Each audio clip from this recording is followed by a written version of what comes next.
What would you risk for a dream? I mean, really risk everything you have, not just money, but your whole focus, your entire being on something maybe nobody else really gets. It's a huge question. And our deep dive today, well, it really starts with a gamble just like that. Exactly. Picture this. It's 1992. There's this young chef, Thomas Keller, and somehow he manages to raise an incredible $1.2 million. Yeah, but here's the really wild part. It wasn't from banks or big VC firms. Right. It came from over 60 individual people, small investors, who just believed in his vision, this really audacious dream to take over this rundown restaurant. And that wasn't just about, fixing up a building. That was the very beginning of what became this 7 Michelin-star empire. It's pretty staggering. It is. Because Thomas Keller, he's not just another successful chef. He's the only American chef ever to hold 3 Michelin stars for 2 different restaurants, the French Laundry and Per Se at the same time. Which is just wow. Right. So what this deep dive aims to do, using some fantastic insights from Thomas Keller, architect of a culinary empire, is unpack how his journey became this kind of masterclass, not just in cooking, obviously, but in vision, in risk-taking, calculated risk-taking, I should say. And in playing the long game, really understanding what it takes to build a legacy. Absolutely. Our mission here is really to dig into those maybe untold strategies behind his success, to see how Keller basically redefined fine dining, not just in America, but worldwide. And it all traces back to that initial $1.2 million bet on, well, what was just an old building in Yountville called the French Laundry. Okay, so let's jump right into that, the financial side. Because that $1.2 million gamble, it's kind of mind-blowing. It really is. So spring 1992, Keller's at this crossroads. He's got the talent, clearly, but no place that really matches his vision, that uncompromising standard he had. And then he finds the French Laundry, which, by all accounts, most people would have just walked past. Totally. It was worn out. The location, Yountville, wasn't exactly the culinary center of the universe back then, and American fine dining, well, it wasn't really in its prime yet. Not the golden age we think of now. Not at all. But Keller saw something. Potential. Where everyone else just saw risk or maybe a money pit. And to get that potential, he needed that $1.2 million, which, as you said, for a chef who wasn't a household name, that's a massive ask. Astronomical. And his approach was so different. No big single investor. Instead, he painstakingly went after, what, over 60 small ones? 60, wow. And it took him 19 months, almost 2 years, of just constant pitching, presenting, negotiating, convincing people. That's incredible persistence. It is. The source puts it really well, saying something like every investor's check was a vote of confidence, and every dollar was a reminder that this was no ordinary business plan. This was a gamble on perfection. A gamble on perfection. I like that. Yeah. But okay, 60 small investors. Wasn't there just immense pressure then, for quick returns? How did he handle that when his focus was so clearly on the long haul, on perfection, not quick profit? That's the crux of it, isn't it? Yeah. And that's where his financial philosophy was just completely counterintuitive. Let's call it the silent reinvestment model. Okay. When the deal finally closed in 1994, he wasn't just buying a restaurant. He was buying the chance to do things his way. He wasn't chasing short-term profits at all. So instead of cutting corners to save money, He did the opposite. He poured every single dollar they earned right back into the place. We're talking custom kitchen equipment, the absolute freshest, best ingredients he could find, training his staff not just to be servers or cooks, but true artisans. wow, that's bold, especially when you've got investors breathing down your neck potentially. It was defiant, really. Right. Against the usual restaurant economics, Keller understood something fundamental. Real luxury, his kind of luxury, wasn't about flashy chandeliers. It was about this invisible investment in making everything perfect. So he's basically creating value by focusing obsessively on the craft itself. Yeah. Which explains why the French Laundry became such a destination. Exactly. It became a pilgrimage site, and by 2006, boom, 3 Michelin stars. His personal wealth, people estimate it now maybe $20 million, maybe $60 million, whatever it is. It was always secondary to the reputation. Right. He has that famous quote, "Simple is really, really hard." And that sums up his financial view perfectly. Making something seem effortless takes this huge, often unseen investment. So the lesson is, Money follows mastery. That initial $1.2 million wasn't a get-rich-quick scheme. It was a bet that if you pursued excellence relentlessly over years, over decades, that excellence itself becomes a form of wealth. money follows mastery. It's a great way to put it. Okay, but how do you take that singular focus, that one perfect restaurant, and scale it? How do you build an empire on that foundation? That leads us to his career strategy, the architecture behind it all. Yeah, and it's crucial to remember, his path wasn't just straight up. He'd worked in tons of kitchens. He even opened a restaurant in New York back in '87 called Rockall. Oh, I didn't know about that one. Yeah, but the timing is rough. Late '80s recession hit and Rockall failed. Now, most chefs in that spot, they'd probably pivot, go safer, maybe something more casual. Sure, it makes sense. Less risk. But not Keller. He did the exact opposite. He basically doubled down on his vision. Uncompromising excellence, even if it meant starting over completely. Which takes serious conviction, especially after a failure. Absolutely. And then, crucially, when he got the French Laundry in '94, he didn't rush. He spent almost a decade just perfecting that one place. Nearly 10 years. That seems almost painfully slow in today's world, where everyone's talking about rapid growth and stealing. What was the logic? I think the logic was, build one absolutely flawless thing first. Create that undeniable foundation. Get the systems, the culture, the quality perfect before you even think about adding another layer. Depth before breadth. Exactly. That focus built immense trust with critics, with diners, eventually with investors in his team. And then, when he did expand, it was incredibly strategic. It wasn't haphazard. Right, so per se in New York in 2004, that was the next big step. Huge step. Taking that West Coast precision to arguably the toughest dining city on the planet. And the result? 3 Michelin stars there too, right? Pretty quickly. Within 2 years, making him the only American chef running 2 3-star restaurants at the same time. That's not luck. No way, that's a system. Precisely. It was, as the source calls it, a carefully architected system. Replicable standards, incredibly well-trained staff, a consistent brand identity. We could call it his refined ecosystem model. Refined ecosystem, okay. And his expansion continued, but again, very intentionally. Not like a typical franchise rollout. You have Bouchon the Bistro in '98, then Bouchon Bakery, Ad Hoc in 2006, which is more family-style, broader appeal. Great, diversifying the portfolio a bit. Exactly. And most recently, the Surf Club in Florida, which picked up a star in 2022. That brings his total to 7 stars across his restaurants. But it's layered. It's about influence, not just sheer numbers. And maybe just as important as his own restaurants is this idea of the Keller diaspora. Oh, absolutely. The number of incredibly successful chefs who came up through his kitchens, Granichak at Alinea, Corey Lee at Benu, the list goes on. They opened their own Michelin-starred places, so he's not just building restaurants, he's effectively building leaders. He really is. It extends his legacy, reinforces his brand as this incubator for top talent. He doesn't chase trends, he sets them. Even when there were setbacks, like closing his New York spot, Tack Room, temporarily, those were strategic moves, not panicked reactions. Refocusing resources. Exactly. The big lesson from his career strategy: true empires are built with intentional architecture, not just aggressive growth for growth's sake. It's about protecting the core, the essence of what made it great in the first place. Okay, so you have the vision, the strategy, but keeping that level of perfection going day in, day out across multiple places, that takes something else. It takes incredible discipline. Right. What about the daily habits, the routines that actually make it all happen? Right, because behind every single one of those stars, it's not just a brilliant recipe, it's a set of deeply ingrained habits. Keller's success really comes down to these meticulously cultivated routines.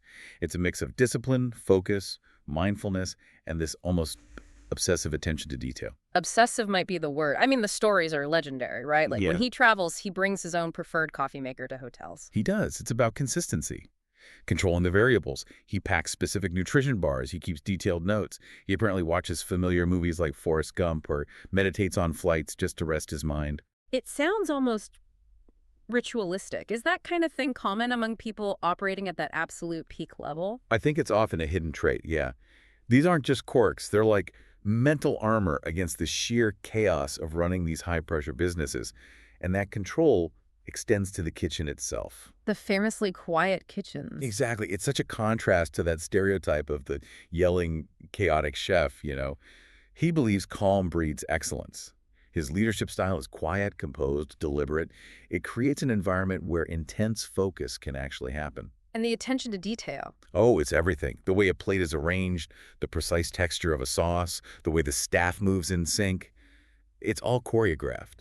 Staff aren't just order takers. They're trained to be craftsmen, to anticipate what a guest might need before they even ask. It's like a system of habits. That's a good way to put it, the precision habit loop. where doing things perfectly over and over just becomes second nature. It compounds. Those tiny perfect moments add up to an extraordinary overall experience. And yet, for all his status, there's this humility, too. Still writing notes by hand, signing birthday cards for regulars. Yeah, those small personal touches reinforce the culture. It's all intentional. It sends a message. So the key lesson here really is that success at this level isn't about occasional flashes of brilliance. It's about that consistent, almost invisible, relentless effort, those seemingly unusual behaviors. They're actually the backbone of the whole empire. That invisible effort, it connects to his life philosophy, too, doesn't it? This idea of a quiet compass principle, as you called it. Prioritizing integrity, making countless small ethical choices. Absolutely. It's about the belief that true greatness is built on a foundation of doing the right thing, consistently, even when it's hard or inconvenient. There's that story about the food critic at the French Laundry. Oh, right. It's a classic. So the staff spot's a very well-known, very powerful food critic dining there. Now, in most restaurants, that means full red carpet treatment, right? Special dishes, extra attention. Absolutely. Pull out all the stops. But Keller's instruction was clear. Treat the critic exactly the same as every other guest. No special favors, no extra fuss. His point was profound. Excellence has to be consistent. It can't be just for show or just for the VIPs. Wow. That takes guts, but it makes a powerful statement about consistency. It really does. And that principle, that integrity, it goes right down to the core of why he even cooks. He talks about his mentor role in Hidden, helping him figure it out early on. Why do you cook? Yeah. And the answer they landed on was, because you want to nourish people. Nourish people, not just feed them. Exactly. Nourish. Physically, yes, but also emotionally, culturally. Yeah. That became his guiding force. Every decision, a new dish, a new restaurant concept, a business move gets filtered through that question. Does this nourish? That framework even seems to guide him through crises, like closing Talk Room during the pandemic. Many would fight tooth and nail to keep a high-profile place open. Right. But he made the call to shut it down gracefully. It wasn't just about stopping the financial bleeding.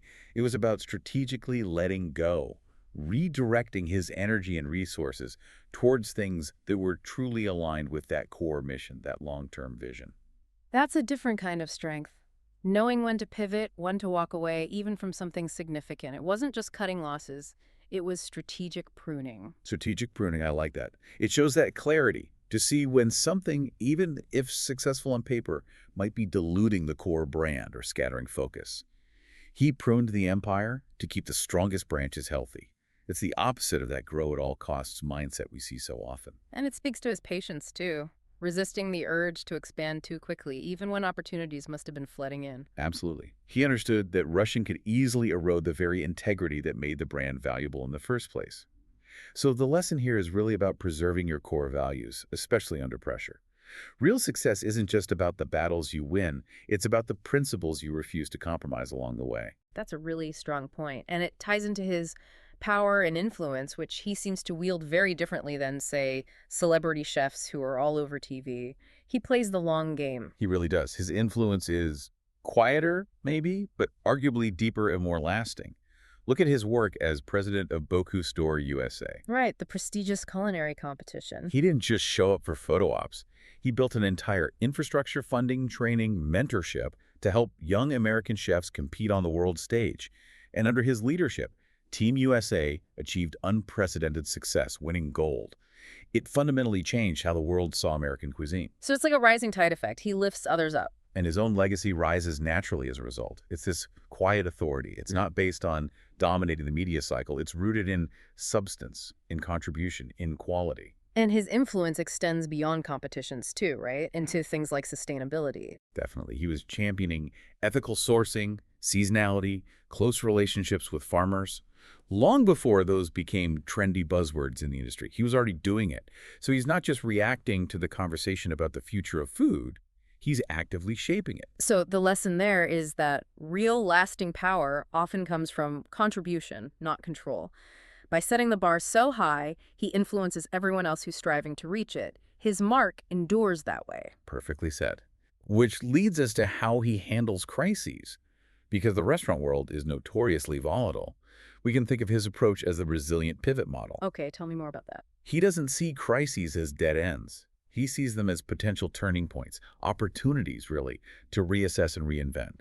Like the tack room closure we mentioned, that wasn't framed as a failure in his mind. Not at all. It was a strategic retreat. It preserved capital, sure, but more importantly, it protected the core brand, the French laundry per se, Bouchon, and it freed him up to focus on ventures more aligned with his, long-term philosophy. A deliberate choice to let go of something that no longer fit the bigger picture. Exactly. And look at what he does in the aftermath or during other industry pressures. Think about the rise of casual fine dining or constant food cost inflation. He didn't suddenly dumb down the menus or compromise on ingredients at his top places. He held the line on quality. Always. Instead, he innovated behind the scenes, maybe smaller, more focused menus, more efficient kitchen operations, finding ways to maintain that absolute excellence even when the economic winds were blowing hard. And now he's even doing things like a garden tour. Yeah, launching in 2025 apparently. A tour of the 3.5-acre garden at the French Laundry, selling tickets for around $100. It diversifies revenue, sure. But more than that, it deepens the whole story. Sustainability, connection to the land, authenticity, it reinforces the brand narrative. That's smart. And throughout all this, even during the pandemic chaos, the standard never slipped. Never. He refused to compromise quality, even if it meant taking temporary financial hits. And critically, he invested in his team through that uncertainty, training, mentorship, not just layoffs. So the big takeaway on resilience. I think it's that true greatness is really measured by how you respond when things get tough, when everything seems to be falling apart. Keller's resilience, because it's guided by those core values, allows him to turn those storms into opportunities for growth, or at least for strategic refinement. So looking back at his whole journey, raising that initial $1.2 million from 60 believers, building this 7-star empire, it's more than just a business success story, isn't it? Oh, much more. It's really a masterclass. A masterclass in how vision, when combined with incredible discipline in those unwavering values, can create something truly lasting. Yeah. Legacy that goes way beyond just restaurants. I think the biggest lesson for me, listening to all this, is that real profound success seems to be built quietly. It's built one uncompromising decision at a time. Right. He didn't chase explosive growth or every shiny opportunity. He invested in the tiny details others would ignore. He nurtured talent others might overlook. He kept his head when everyone else might be panicking. It shows that power, true influence, doesn't necessarily come from being the loudest voice in the room. No. It comes from setting a standard so incredibly high that others simply have to take notice, have to aspire to it. His empire endures because he consistently played the long game. Choosing consistency over momentary spectacle, mentorship over ego, that timeless quality over quick, easy wins. Exactly. And there's something deeply emotional in that, I think. Keller's story is kind of a reminder that our own dreams, whatever they are, they often start out fragile. Yeah, they need belief, they need patience, and they definitely need the courage to take some risks. But if you commit fully, like he did, if you protect the integrity of that vision above all else, those dreams can actually grow into something quite extraordinary. So in the end, his legacy isn't just the Michelin stars or the financial success. No, it's really about how he fundamentally changed the experience of dining, how he elevated the craft of being a chef, and how he refined the art of hospitality itself. His whole journey kind of whispers this powerful idea. Perfection isn't an act, it's a habit, and it's built over a lifetime. Wow. So for everyone listening, maybe the takeaway is just that. Bet on your own vision, guard it fiercely with discipline, and then give it the time it needs to become great, which leads to a final thought to leave you with. What would you dare to create if you really had to bet everything on your own vision? What risk would you take for your dream?